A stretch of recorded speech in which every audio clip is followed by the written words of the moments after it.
Where were you born? Where's your hometown? Bagley. Bagley. That Bagley, close. Folk Okay. Township I was born in. Was it a? At just southwest of Bagley. Do your folks have a farm out there? Yeah, we had a farm, we rented it. Well, we had an 80-acre farm, and then we leased or rented another 80. Okay. Now, when World War II came around, did you enlist or were you drafted? No, I was drafted because I got a high school in 1941. So I immediately went to California. Come back from there, and I worked out at Idaho. Now, wait a minute. You were drafted. And then I was called. Then I was called into service after that. Okay. Now, after you were drafted, where did you go to have your basic training? Miami Beach, Florida, in the Air Corps. Air Corps. Okay. Once you finished your basic training, then where were you assigned? Well, I was sent to Lowry Field, Denver, Colorado, for armament training. Okay.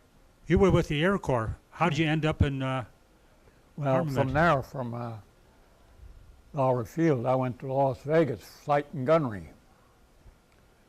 Then from there, was put on crew at Ogden, Utah.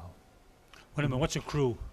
That's a crew on a B-17. They were making okay. up crews there. Put on the crew.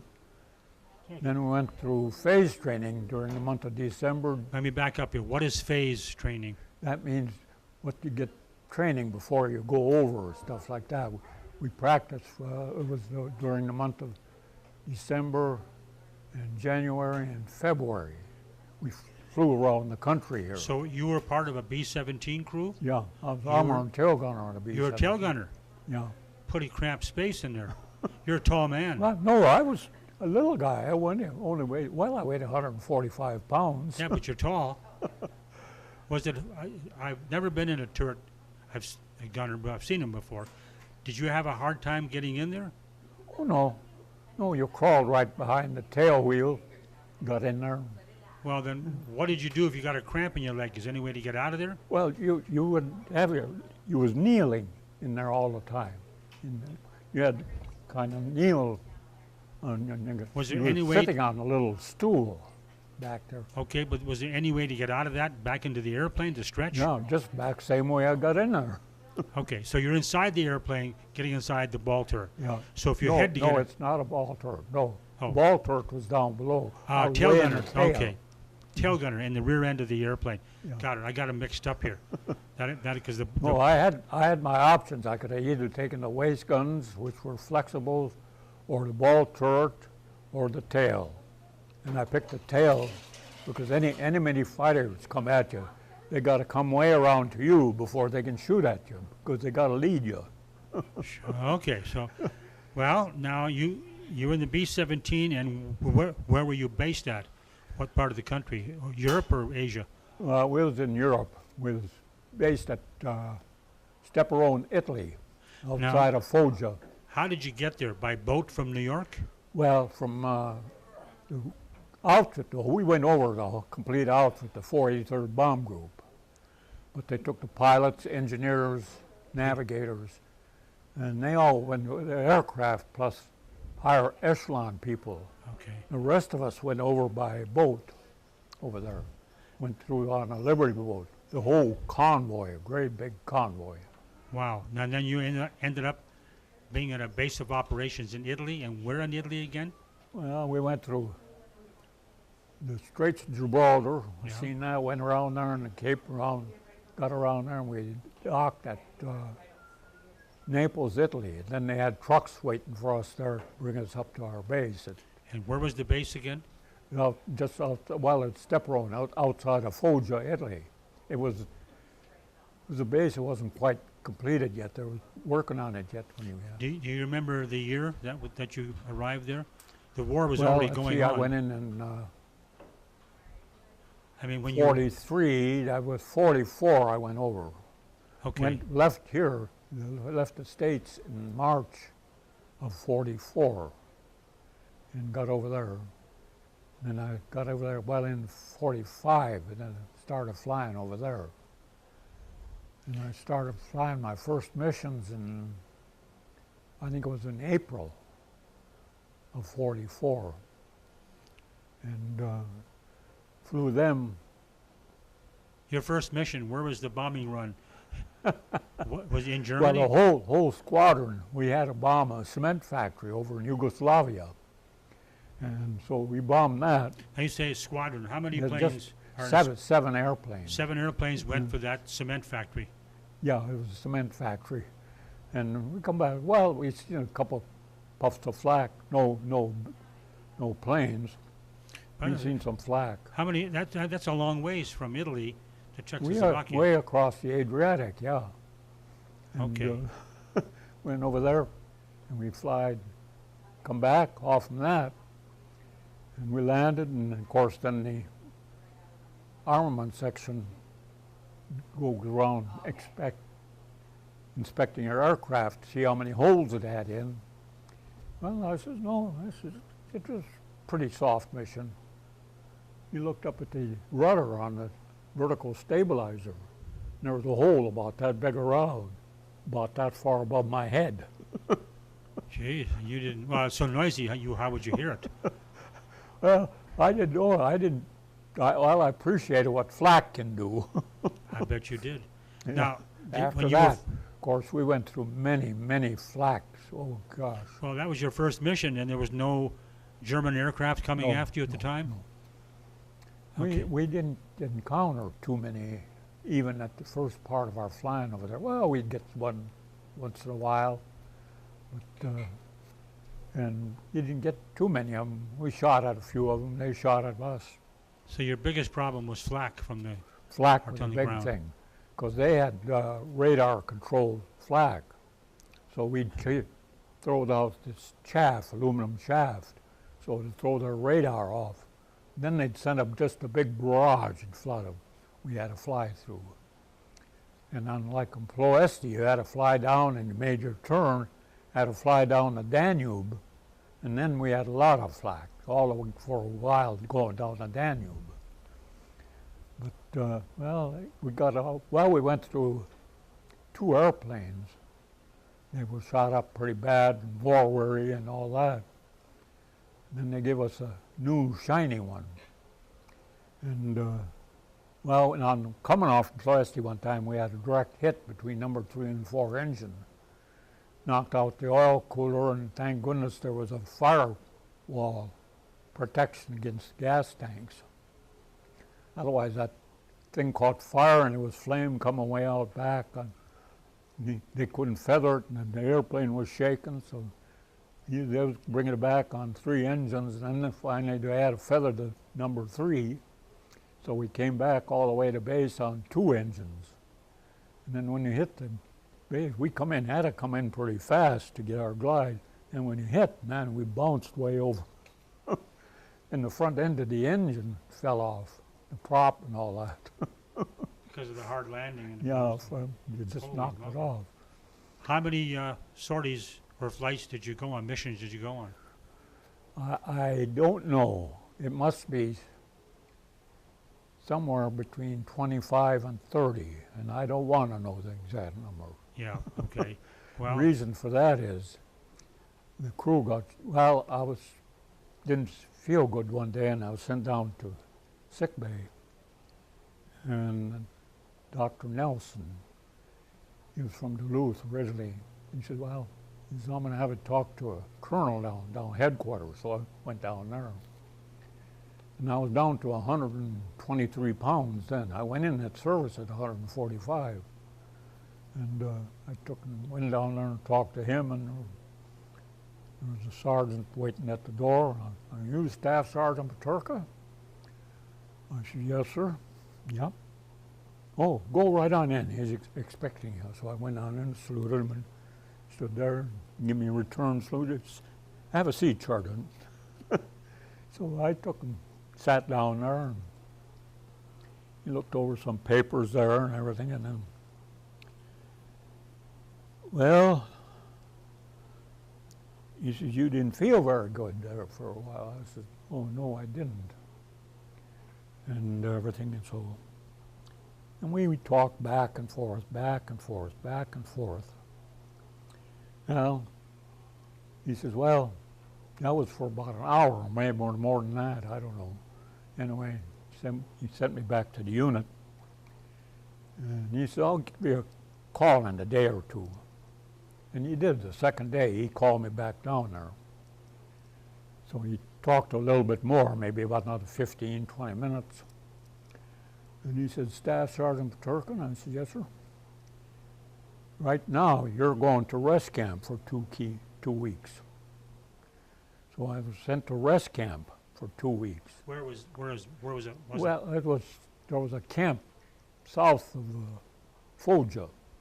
I wanted to go on the Isle of Capri, but they wouldn't send me there. They would send me that way anyway. I went there for 2 weeks, and I said, well, he says, you know, reason I had a little daily on them for you, he says, I talked to your crew, and they wanted to, he said, I'd like to have the whole crew go on rest camp. He says, they denied it. They wanted to complete their missions and go home. So they must have 30 or better in them. So anyway, I took him, said, well, but I had to go back down there after I was from rest camp. He said, Staff Sergeant Peterka? I said, yes, sir. He says, you're through combat flying. You will not fly any more combat. That was it. I didn't have a choice whether I had an option to it.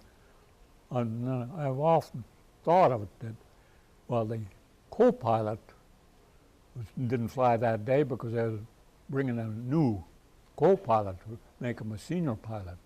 And the bombardier, he was recovering from wounds from missions before. And I don't know who was there, and myself, the three of us didn't fly that day, and they got shot down. And they got shot down? Memmen in Germany. Wait a minute, the flight you were supposed to be on?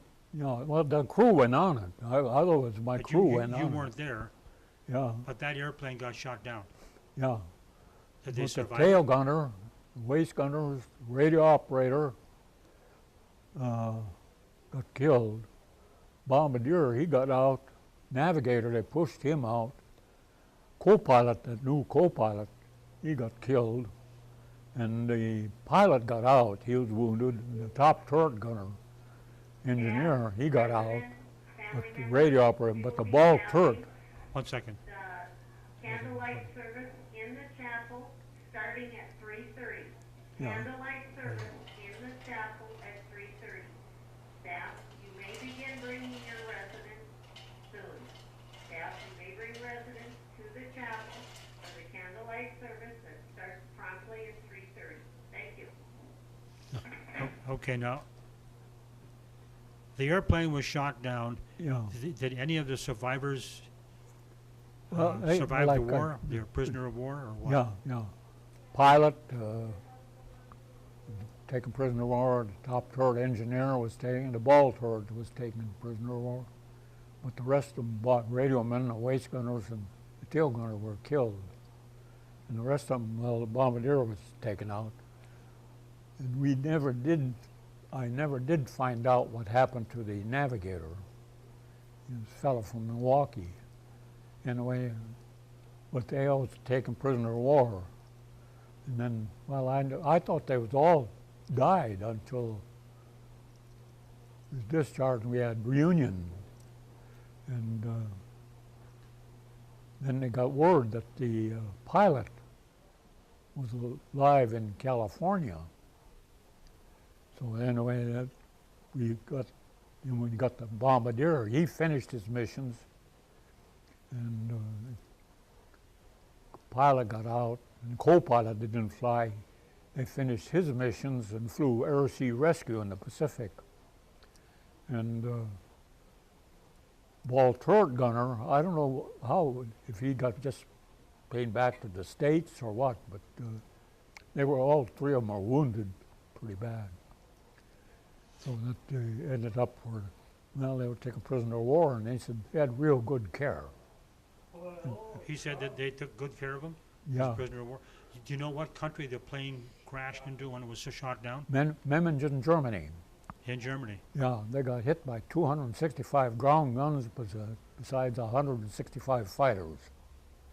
And they shot down just the one plane out of the squadron I was in. But the 817th, they shot down 7 of them.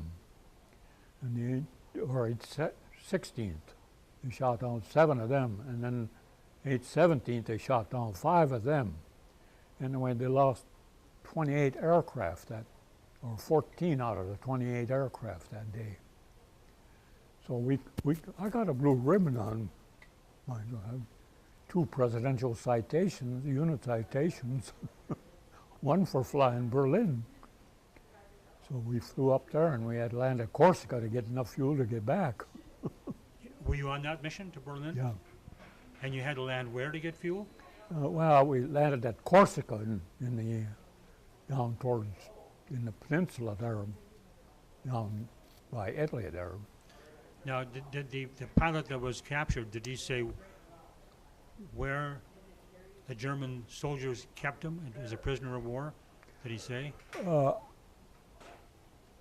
Yeah, they did. Matter of fact, they kept all the crew up to he talked to one of them and he said, well, they was put in a Stulog Luft, something or other. He said, we was there for a short time, and he says, then they board us on a train, and we went same place. He says, he don't know where it was up there, on another camp until the war was over.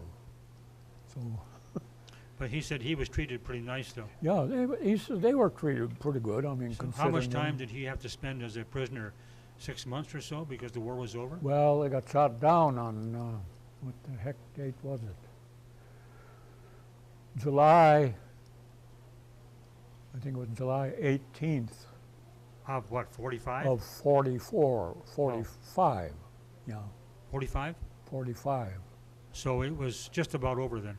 Well, we was flying pretty light missions. I mean, there was not much going on, but they was protecting a jet aircraft plant down there.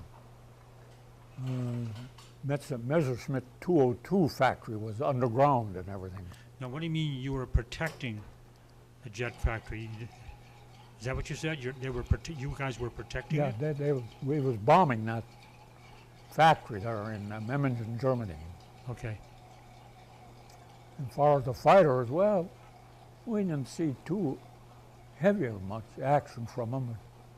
Oh, we got a few of them, and they put a few holes in us, but they were running so low on fuel they couldn't put up any fighters. That was the problem.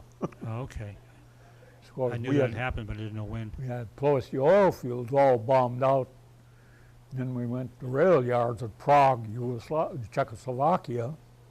That was all bombed to pieces several times. What was in the railroad cars then? Just Well, the railroad yards, the marshalling yard, the railroad yards. okay. And they were the hub of the transportation going through there. So we plumbed that out. And matter of fact, my dad was born and raised in Prague, Czechoslovakia. So I don't know if I killed some of my relatives or not. Oh, jeez. That's unusual. Okay, now you're all done flying. Then what did they have you do then, which you couldn't be in the B-17 anymore? Well, with the staff sergeant stripes on, that's a pretty good rank. And they was going to put me into tech supply. Well, you get in there, and there's a buck sergeant as top ranked buck sergeant. He's in tech supply. And they don't like to have a staff sergeant come over them in tech supply. So they tried to put me in ordnance. That was the same way. So they ended up putting me into what they call personal equipment. And there was 2 corporals and a sergeant in there, and then there was a 2nd lieutenant on the chair there. And that's where they rigged up parachutes. So they put me in there. And then after a while, they changed the TO on me. What's a TO? That's our tech orders. Okay. They changed our rank. We have certain orders for our certain personality, certain rank, or all that. They changed mine. And they changed it back to a different TO. So they had a special hearing on me, and they had that, went through it all right, and they turned it in, and I was taken down to a private, from a staff sergeant to a private. And a week and a half, 2 weeks later, I was a corporal. Why did they take you down to private status? Well, I couldn't be at this TO number. Okay, without Yeah, so that. outranking everybody. Yeah, and I think I had something slip on me. I vaguely don't remember it, but with my signature on it now, I think it was something to do with a watch that come from for the engineer top turret, but I don't know what the heck. And they, probably an insurance slip or something. And I don't know why in the hell he'd be sending for a watch. We was issued watches. Hell, I had two of them, a Bouleval and Elgin. Well, now, how much time did you have to spend at this new location before you got out? Well, when the war ended, they took everybody with under 100 points, shipped them out to the 99th Bomb Group and different bomb groups. I was going to send them home, or send them right to the Pacific.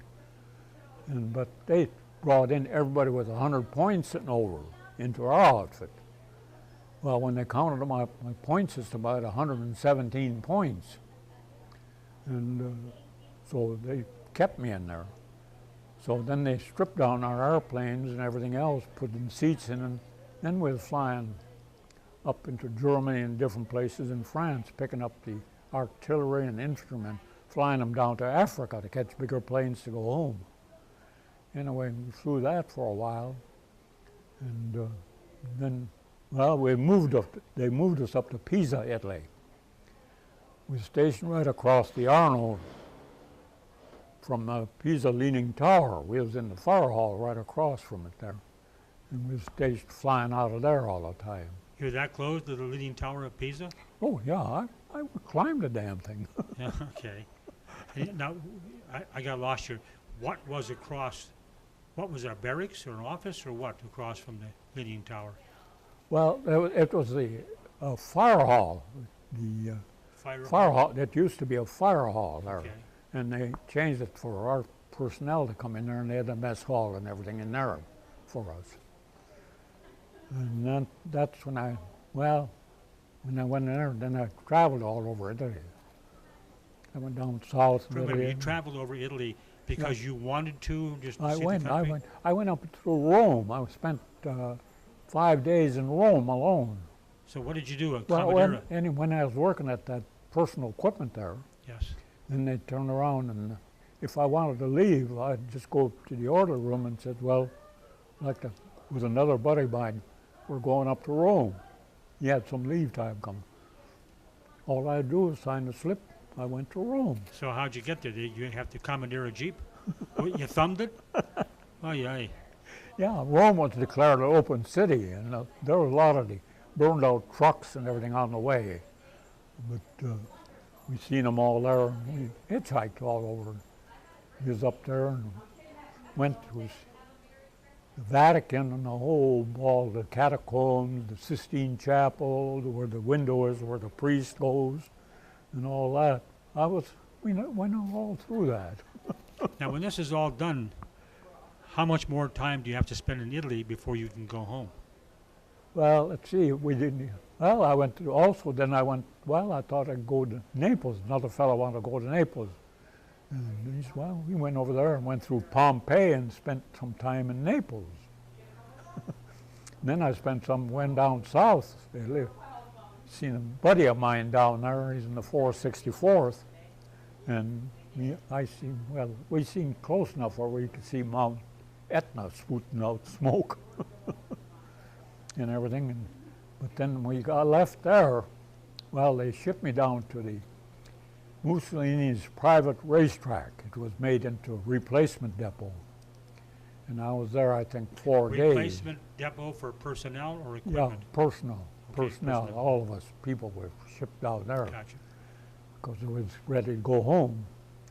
And so I got down there and ended up where I was there 4 days, but I wouldn't eat the food there, but they getting dysentery, scabies, and everything else. And if they had scabies, they'd take all their clothes and burn them out in the yard. And so I didn't eat there. I went down to USO and mostly the Salvation Army. And I ate coffee and donuts for about 4 days. Salvation Army was in Italy. Yeah, oh yeah, yeah. They were very good Didn't over know there. that. And I ate there, and then there was a USO there too. So, but anyway, I ate for about 3-4 days. Then they called my name out, have your bag out by the ramp there that they had, pick you up, taking you down to a ship. Fine, I took my one, well, I only had one bag. The rest of them were all packed up. My B4 bag and all that, it was my duffel bag and all that was all piled up there in a pile. So they took it down to the ship, and I went down there, placed me on the ship, the USS Henry Baldwin, Liberty boat. Oh, my goodness. I've seen a bunch of those tied up in the Hudson River at one time. They disappeared. I don't They know. aren't very fast. No. Anyway, we shipped out there, I don't know how, we weren't there very long, and they loaded it, but just that they loaded it up and we got the heck out of there. We come back through the Straits of Gibraltar again, and then we had to go way south of the equator to get up to Norfolk, Virginia, because there was a big storm and hurricane or something like, I don't know what it was. But anyway, it was 28 days out at sea. I had Long more time. time than a lot of sailors. And we got in there, and of course they unloaded us all, and we went into the barracks there. Now you debarked in Norfolk, Norfolk, yeah. okay, and then went in, got discharged from there. No. No? Well, they put us in the barracks there, and they didn't have no blankets or anything else. We slept in under 2 mattresses. They fed us and put us on an old troop Wait a minute, train. you slept, you had a mattress on top of you for a blanket? Okay, now I got it. Anyway, put us on this troop train. It was a vintage model. It was wooden cars yet on it. It was made into cots in there and that. And they had a dining area. They'd stop the train and we'd go and eat our food. Shipped us to Camp McCoy, Wisconsin. And that's where I got discharged from. September 29th of 1945. How much time did you spend in Camp Wisconsin? Just a couple of In, days? In where? Where you were discharged at? Where was that again? Wisconsin, Okay. across Wisconsin. Anyway, they shifted us. Then I went from there, and it was there from, well, they had checked us all out and everything else. Got our orders all lined up and everything. I think it was about 4 or 5 days is all. And it was lined us up with our discharge and everything else. They had to put all our stuff out on the yard out there, grass field. And all of our flying equipment, I had all that flying equipment. I had 2 45s in there. I had all this stuff in there. And my leather jacket, the big sheepskin jackets, my leather flight jackets, I had everything in the helmets and that. And I just left it all there except this little knapsack that I had. He didn't want it? I didn't want it, but I wished I'd have kept them 45s Yeah. and the leather jacket. Now, how'd you get from, well, you're pretty close to home. How'd you get from Wisconsin back to? Well, Bagley? There was transportation from there to Minneapolis. Train? Train, yeah. Okay, and then train. So then trains went right out there, and we caught the train, went up to Minneapolis, changed the train. I caught the other train that went up to Bemidji here. Oh, you could come right from Minneapolis to Bemidji on a train. Yeah. And then did somebody pick you up to bring you to Bagley? No, my folks had sold the farm in the meantime, and they moved to Bemidji. Okay. And so that I got off there and train come in at 4 o'clock in the morning, I couldn't wake up a cab driver to take me home. We lived on 12th Street there. And couldn't wake either one of the cab drivers on 88 or 150. So I took and walked home. Gee whiz. Wait a minute, what's an 88? Well, it's only 12 blocks. I mean, Oh, okay. What's an 88? You said, cab office was 88, and the other one was 150 cab, taxi cab. that's the name of the taxi cab company? Yeah. Okay. You know, no, as far as the gun shooting at us, no, they were 88s or 105s. Yeah, that's a gun. You said 88. That's the name of a taxi. Yeah, that was the name of the taxi. You must have been a veteran to have a name like that. Well, you sound like you had a very interesting time, and you were extremely lucky not to go back on the B-17 Well, for that run. You wouldn't be here today. I often thought of it after a while if I could. Just luck. The pilot, co-pilot, he was our co-pilot that I had. He didn't fly that day. He took over the crew that this pilot got killed on, the Right. crew that was out. And I often wondered I should have Did you ever probably have? finished my missions there, but who knows what would have happened. Did you ever have a reunion of the crew? You and your We have buddies? reunions every year, even now. Just for that one plane or the whole? Yeah, when we have them all over the country. We have them, 43rd Bomb Group reunion. Bomb group, okay, not Yeah, just the your bomb crew. group. Yeah, and we have them all over. Hey, now, when was the last one you've been to one of these reunions? Oh, it's been about, 5, 6 years ago. Oh, that recent, oh, wow. Yeah, and so Do you recall where it was held at? well, I've been to Seattle, Albuquerque, But Fort Worth. your last reunion, where was that at? Well, I was one in St. Paul, Oh, and then I was one, and after that, I was in Oklahoma. And that was the last one, I think it was. did you go to the Air Corps Aviation party out here in Industrial Park when they had the P-51 and invited all? Oh, the- yeah. I thought you were there because Yeah, then you're in that big picture they took of everybody. yeah. Yeah, I went to that. But I kind of, well, I'd been up to the P-51s. I knew the P-51s. I knew the power stage, everything. We had to memorize this, the length and the width and the power, the engines they got and whatnot. You had to memorize it, or But you wanted they to? were our escort, the Okay. Tuskegee, Okay. Tuskegee boys, the colored fellows. The Tuskegee Airmen escorted you where? Oh, in Europe? They was over in Europe. We had red tails on our B-17s, and they had red tails on their fighters. Okay, the fighters I understand for the red tail. Why did the B-17 have a red tail? Well, that was our group, 43rd Bomb Group. Okay, That was our their signature. signature on them, on the red tails. All of them had different colors.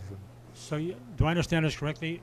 All the flights you were on, you had the Tuskegee Airmen escorting you in P-51s? Yeah. To start with, we Yeah. had the P-38 fighters. Okay. And they were colored fellows too, and they were real good. But the P-38 was a wicked aircraft because if they had to bail out of them, a lot of them got killed because they didn't have that horizontal stabilizer. They would cut them right in half or something. But what they would do, I watched them do. They'd come over and they'd come straight down. The German fighters, the ME-109s, the FW-119, Dornier 217s, come right straight, follow them. Then they'd pull up, and they didn't have the power enough to pull them up. So they bunk, bunk. So when you had a P-38 around, they didn't monkey with it too much. They'd have to get it when there's a level flight, and that's the only way. Otherwise, they wouldn't follow it at all. So, I mean, it's quite a history. I got a whole bunch of books on it, too, so.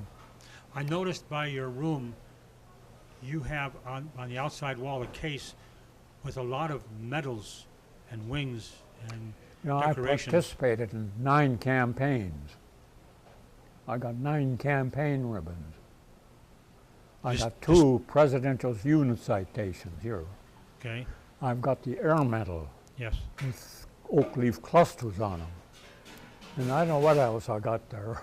Well, we're going to take pictures of it. Huh? We'll take pictures of it to Okay. show it.